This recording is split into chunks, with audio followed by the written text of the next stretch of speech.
માતાજીને ગોતવા અબોરાને આજ્ઞા આપી પિતાએ આશીર્વાદ આપ્યા. વશિષ્ઠ મુનિ પાસે આવીને અબોરા એટલું બોલ્યો કે ગુરુ મહારાજ તમે જે રીતે કયો કહેવાનો છે. પઢના વંશના પઢિયાર કહેવાના તેને પ્રથમ રાજ પિંગલગઢ મળ્યું. સોલંકી વંશ ચાલુ છે. સોલંકી વંશની વંચાવળીમાં આપણે જવાનો મૂળ આ વંચાવળી ઇતિહાસ ઈ તમને કહેશે કે તમારી સોલંકીની ઉત્પત્તિ અગ્નિ વંશમાંથી થયો. સૂર્ય વંશમાં ચંદ્ર વંશમાં તમે નથી. તમે યજ્ઞના કુંડમાંથી આગ જેવા ઉત્પન્ન થયેલા છો. એમાં પરમાર આવે, સોલંકી આવે, ચૌહાણ આવે ને પઢિયાર. આ ચારે ચાર રજપૂતો અગ્નિ વંશમાં આવે છે. અગ્નિમાંથી તમારી ઉત્પત્તિ છે અને તમારા ઋષિ મુનિઓના નામ પણ સાથે. તમને કોણે ઉત્પન્ન કર્યા છે? આ તમારું ગોત્ર થાય છે. ગર્ગસ ઋષિએ તમને હાથમાં લઈને ઉત્પન્ન કર્યા છે એટલે તમારું ગોત્ર ગર્ગસ ઋષિ થાય. પરમારનું પારાશર ઋષિ ગોત્ર આવે, ચૌહાણનું અંગીરા ઋષિ ગોત્ર આવે અને પઢિયારનું ગાલવ ઋષિ ગોત્ર આવે છે. યજ્ઞ એક છે, ઉત્પત્તિ એક છે, ગોત્ર જુદા છે. આ મત સોખા ભેગા કરવાની વાત નથી, નોખા કરવાની વાત છે. આમુના બાજુ જાવ તો કે ભીલ ને ભાલ્યા હરખા, પણ આ ભીલ હેમાંથી ને ભાલ્યા હેમાંથી ઈ તો જોવો. આ કેમ બે ને ભેગા કરો? ભાલ્યા છે સોલંકી છે, સોલંકી છે અગ્નિવંશ છે, અને ભીલ છે તો આદિ નથી ભલામણ. રામા અવતારમાં ભીલ હતા કેવળ. ક્યાં ભેગું કરવું આ બધું?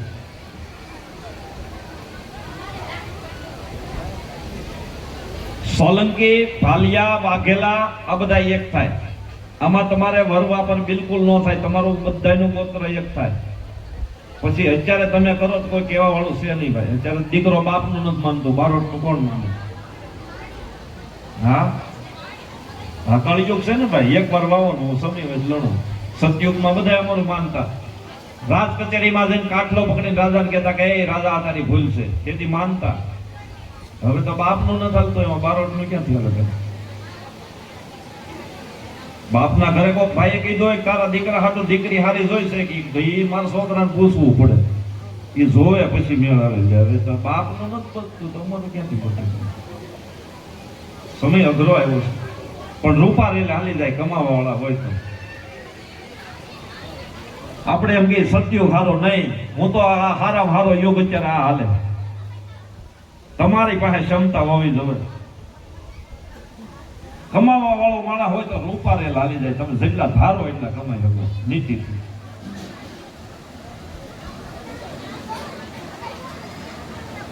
અત્યારે પેલા હજારો વર્ષો સુધી ઋષિ મુનિઓ તપ કરતા, માથે રાફડા થઈ જતા તોય પરમાત્મા ન મળતો. અત્યારે કળિયુગનું પરમાત્માનું પ્રમાણ છે સાહેબ. કાંઈ એક ઘડી, કાંઈ એક દી અને કાંઈ એક કલાક. તન મન ધન ભાષા કરીને બે જાવ પરમાત્માને આવવું પડે. આ કળિયુગ.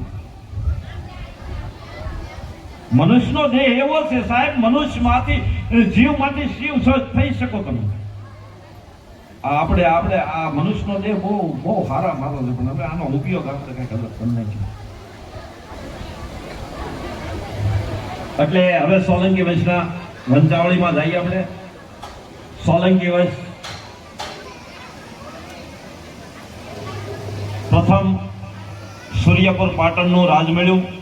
સોલંકના પ્રજયના વ્રસકેતુના બહુદત્ત, બહુદત્તના વ્રસકેતુના અજયપાના ધર્મપાલના કીર્તિમાનના કુંદનસિંહના કનકસિંહના સત્રસાલજીના રાજ્યપાલના વિજયપાદના સુદાનના નીતિકપાદના સુરસિંહના શ્યામલજીના સેમકજીના કુળધ્વજના ધર્મધ્વજના કીર્તિધ્વજના નેમિધ્વજના રાજ્યપાલજીના રામસિંહના કુંદનસિંહના પૃથ્વીસિંહના સુખદસિંહના પ્રતાપસંગજી અને પ્રતાપસંગજીના નારાયણજીના નરપતસિંહના લખપતસિંહ અને લખપતસિંહના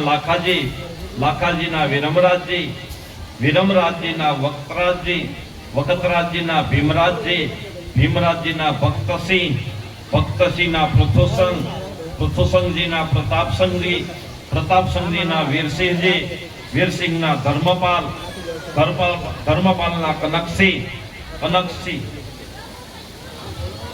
આટલા રાજા સૂર્યપુર પાટણમાંથી જેને રાજ કર્યું. અહીંથી તમારી રાજધાની બદલા है. હાજી બોલો. હાજી તમે કહો.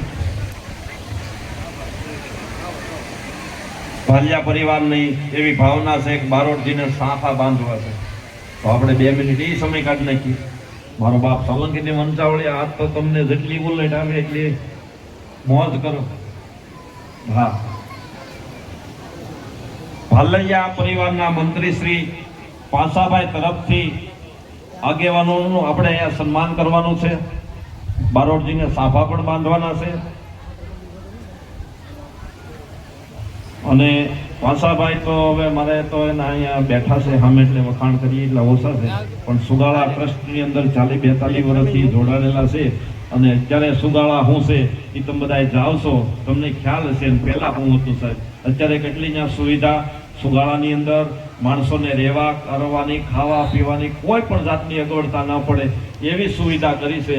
અને ગુજરાતની અંદર એવું એક ટ્રસ્ટ નથી કે જેની પાસે દસ્તાવેજ હોય, પણ આ ટ્રસ્ટ એવું બનાવ્યું છે પાસાભાઈની મહેનતથી બધા ભાઈઓ ભાલિયા પરિવારને કે સાહેબ ત્યાં કોઈ નોટિસ નથી આવી. આ તમારા ગૌરવ લેવા જેવી બાબત છે ભાલિયા પરિવારને કે જેને એટલી સમાજ માટે થઈ અને એક આપણા જસાદાદાની જગ્યા માટે થઈને એને એટલી મહેનત કરી છે. અને એ ટ્રસ્ટની અંદર કાયમ માટે જોડાયેલા છે. એને જોરદાર તાળીઓથી બોલાવવાના. હા બસ આ ઘરેનું છે તમારું, હાંચવી હગો.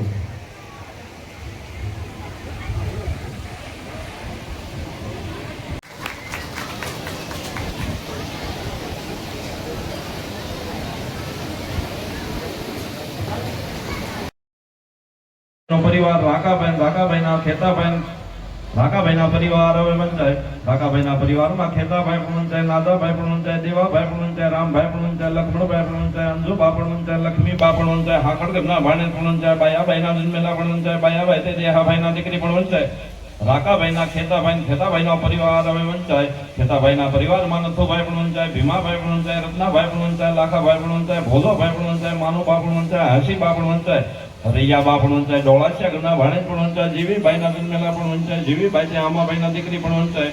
રાકાભાઈના નાજાભાઈનો પરિવાર હવે વંચાય. નાજાભાઈના પરિવારમાં જહાભાઈ પણ વંચાય, દેવણાભાઈ પણ વંચાય, જીવાભાઈ પણ વંચાય, મકવાણા ઘરના ભાણે પણ વંચાય, અમોલાભાઈ તે રાહાભાઈના દીકરી પણ વંચાય. વાકાભાઈના દેવાભાઈનો પરિવાર હવે વંચાય.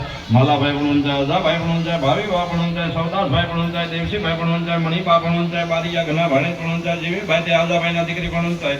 રાકાભાઈના રામભાઈના કાનાભાઈના હવે કાનાભાઈનો પરિવાર વંચાય. હીરુબા પણ વંચાય, જમુબા પણ વંચાય, ગોવિંદભાઈ પણ વંચાય, નારાયણભાઈ પણ વંચાય, માંડણભાઈ પણ વંચાય, હરદાસભાઈ પણ વંચાય, મેપાભાઈ પણ વંચાય, ગુજરિયા ઘના ભાણે પણ વંચાય, રાજીભાઈ તે હરદાસભાઈના દીકરી પણ વંચાય. ના મંડાવી ગામ દુઘેરી મજ્જા દાન કર્યા તે પણ હાથ બારોટના ચોપડે અમારે વિંચળ વંચાય. આ રાકા હતાની પાછી હાલે છે આ દુઘેરી. અને તમે દુઘેરીમાંથી અહીંયા આવેલા છો એટલે તમે રાકાની ભાઈ છો. બીજું આપણે પકડવું નહીં, ખોટું.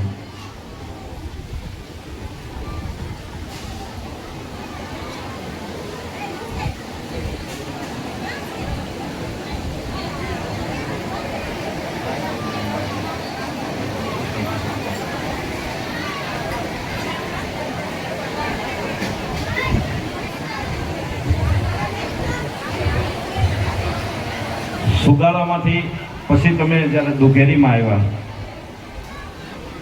જ્યાં મઠ આવ્યો તમારો, ત્યાં પછી અમુક ડેરાની સ્થાપના ખરેડના નેરામાં કરીને, ખરેડના ખાડીમાં કરીને, પણ આપણે મેન મઠ સુગાળા જે છે એ પકડી રાખશો જિંદગીમાં કોઈથી દુઃખી નહીં થાવ. પહેલા જે તમને ડેરા કીધા એ તમારે પકડવાના છે. હા પછી તો આમાં શું છે, ખેતરપાળની ખરેડના તળાવમાં એનું સ્થાનક છે. આપણે દુઘેરી આવ્યા પછીની વાતો છે આ બધી. એટલે આપણે મેન ફળિયું પકડવાનું છે.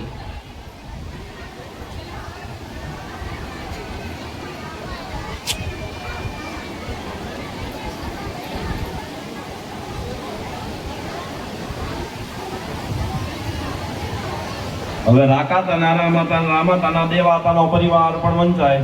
હવે આપણે હમણાં હથરામાં ગળી જવાનું. હા, દુઘેરી એટલે ભાઈ મોહાળ પરિવારમાં મોહાળિયા જે આવ્યા છે એ જ્યાં ખોટી ટ્રાફિક કર્યા વગર તમને નિરાતે એક એક ભાઈઓ લખાવ્યા કરો નામ. અને હવે થોડીક ચા પીવી છે. પ્રસાદીનો સમય થઈ ગયો છે અને હવે આપણે જઈએ છીએ પ્રસાદી લેવા. ને બપોરના 12 સાડા 12 જેવો ટાઈમ થઈ ગયો છે ને અત્યારે ભાઈ નામકરણ વિધિ પૂરી થવા આવી છે.